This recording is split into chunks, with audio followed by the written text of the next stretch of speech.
Hello and welcome back to the Superintendent's 2-Minute Drill. I'm Deran Whitney, the Superintendent for Suffolk Public Schools.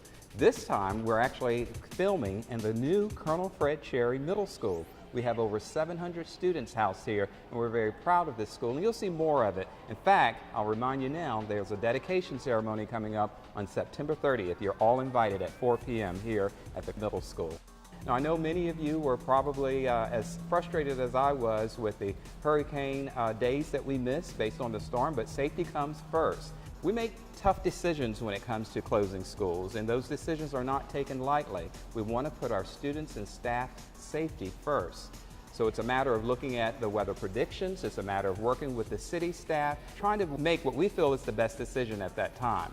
As far as makeup schedule is concerned, you may recall we added time to our school day, so we actually will not have to physically come to make these 3 days up. We had 9 days built into our calendar, so we'll have 6 to go. Hopefully we'll have a mild winter and won't have to miss more school. This is a really good time to check to see if you have all of the alerts, if you signed up for the different alert systems to find out notifications when we're closed, whether it's through the phone blast, whether you're checking email, whether you've signed up or taking a look at our website, or following me on Twitter to find out when we're going to close schools and any other special message that we have about Suffolk Public Schools.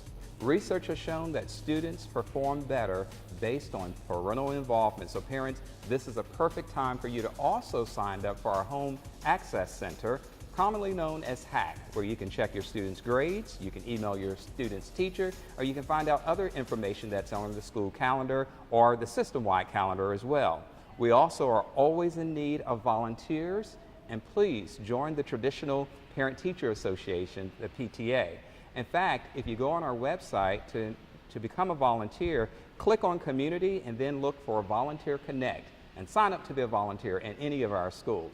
School is rolling right along and we're progressing quite well. We're very pleased to say that enrollment is just about where it was last year as far as having a little more than 14,000 students. Speaking of rolling along, this year we're actually integrating technology even more than ever in our elementary schools. We've included robotics throughout our schools. Special emphasis this year on the elementary grade levels. Today we're going to show you an example of the Sphero activity that many of our students are actively involved in.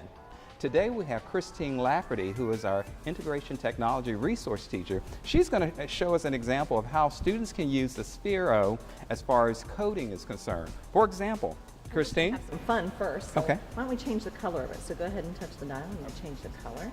All right, and we're going to aim it so we know where we're headed. So click on that little aim button and drive. So this is step one, where students get familiar with on how they can control it, and I'm sure they'll control it a lot better than me. But then they're going to have to actually program code to perhaps direct it to create a square or other shapes. This is a brand new language. It's called coding. It's a matter of encouraging students to problem solve, think creatively, and design programs in order to make something work. Too often folks will ask, why do we think technology is so important? While technology doesn't necessarily improve instruction, it certainly enhances it. And you think about it, students are going to face technology when they become adults, as we do. Every job that we can think of will have some type of tool, some type of technology utilization that has to take place. So why not start early where students are learning how to code, write programs, and know how to enhance what they're learning? We're truly preparing Suffolk students for the future by getting them hands-on experience with technology and letting them see what it takes in order to make things work.